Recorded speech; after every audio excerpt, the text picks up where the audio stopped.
ಗ್ರಾಮ ಪಂಚಾಯಿತಿ ವ್ಯಾಪ್ತಿಗೆ ಬರುವ ಹೆಬ್ಬುಟ್ಟ ಗ್ರಾಮದ ಸುಮಾರು 7 ಕುಟುಂಬಗಳು, ಓಬೇನಹಳ್ಳಿ ಗ್ರಾಮದ 4 ಕುಟುಂಬಗಳು, ಮೀಸಗಾನಹಳ್ಳಿ ಗ್ರಾಮದ 1 ಕುಟುಂಬ, ಒಟ್ಟು 12 ಕುಟುಂಬಗಳು ಕಾಂಗ್ರೆಸ್ ಪಕ್ಷದ ಅಭಿವೃದ್ಧಿಯ ಜನನಾಯಕ ಶಾಸಕರಾದ ಕೆ. ರಮೇಶ್ ಕುಮಾರ್ ಅವರು ಮತ್ತು ಗೌರವಾನ್ವಿತ ಮಾಜಿ ಕೋಚಮುಲ್ ಅಧ್ಯಕ್ಷರು ಎಲ್ಜಿಬಿ ಆಟಪ್ಪರವರು, ಮಾಜಿ ಜಿಲ್ಲಾ ಪಂಚಾಯಿತಿ ಅಧ್ಯಕ್ಷರಾದ ಎಂ. ಶ್ರೀನಿವಾಸನ್ರವರು ಹಾಗೂ ಸಮಾಜ ಸೇವಕರು ಹಾಗೂ ಎಲ್ಲಾ ಸಮುದಾಯಗಳ ಬಗ್ಗೆ ಚಿಂತನೆ ಮಾಡುವ ಗ್ರಾಮ ಪಂಚಾಯಿತಿ ಸದಸ್ಯರ ಅನಂತರವರ ಸಮ್ಮುಖದಲ್ಲಿ ಗೌರವಾನ್ವಿತ 3 ಗ್ರಾಮಗಳ ಒಟ್ಟು 12 ಕುಟುಂಬಗಳು ಜೆಡಿಎಸ್ ಪಕ್ಷ ತೊರೆದು ಕಾಂಗ್ರೆಸ್ ಪಕ್ಷಕ್ಕೆ ಶಾಸಕರ ಕಚೇರಿಯಲ್ಲಿ ಸೇರ್ಪಡೆಯಾಗಿ ಸಿಹಿಯನ್ನು ಹಂಚಿ ಯಶಸ್ವಿಗೊಳಿಸಿದರು.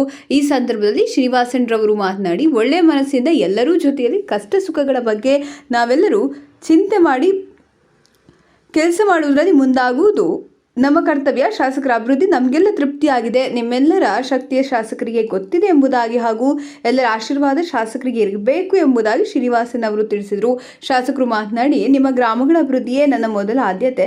ನನ್ನ ಮನಸ್ಸಿನಲ್ಲಿ ಸದಾ ಇರುತ್ತದೆ. ಹೋದ ಚುನಾವಣೆಯಲ್ಲಿ ನಿಮ್ಮೆಲ್ಲರ ಸಹಕಾರ ನನಗಿದೆ. ಯಾವುದೇ ಕಾರಣಕ್ಕೂ ಸಣ್ಣ ಸಣ್ಣ ವಿಚಾರಗಳು ಮನಸ್ಸಿನಲ್ಲಿ ಇಟ್ಕೊಳ್ಬೇಡಿ.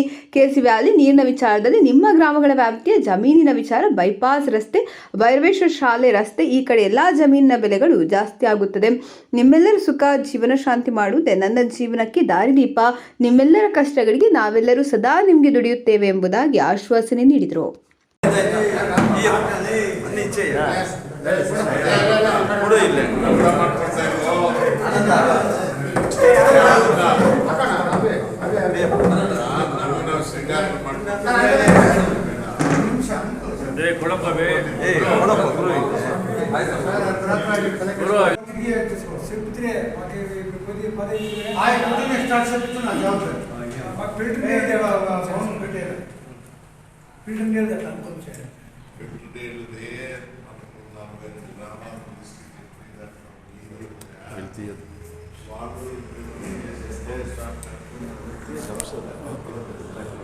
ವಾಲ್ಮೀಕಿ ಭವನ ಅಂಬೇಡ್ಕರ್ ಭವನ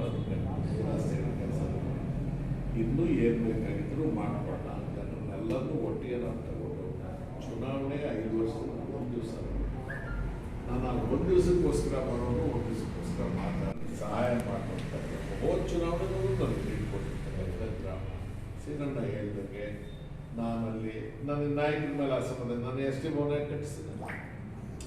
ನಾನು ಸಣ್ಣ ವಿಚಾರಗಳಿಗೆ ಹೋಗೇ ಇಲ್ಲ. 3 ಚೆನ್ನಾಗಿ ಫಸ್ಟ್ ನಾವು ಅವ್ರಿಗೆ ಕಾಣ್ತಿಲ್ಲ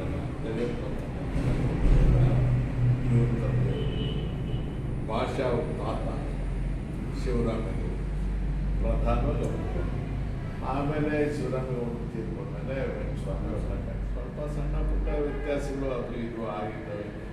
ಆಮೇಲೆ ನಮ್ಮ ಅಜ್ಜೆ ಪಾಪ ಅಶ್ವತಿಗಳನ್ನ ಕಟ್ಕೊಂಡು ಗ್ರಾಮಗಳಲ್ಲಿ ನಮಗೆ ಗೊತ್ತಿಲ್ಲ. ಸಣ್ಣ ಸಣ್ಣ ವಿಚಾರಗಳಲ್ಲಿ ನಿಮಗೇನೋ ವ್ಯತ್ಯಾಸಗಳು. ಆದರೆ ನಾನು ಊರಿಗೆ ಮಾಡೋ ಯಾವ ಅಭಿವೃದ್ಧಿ ಕೆಲಸ ಯಾವತ್ತು ಏನು ಹೇಳಿದ್ರು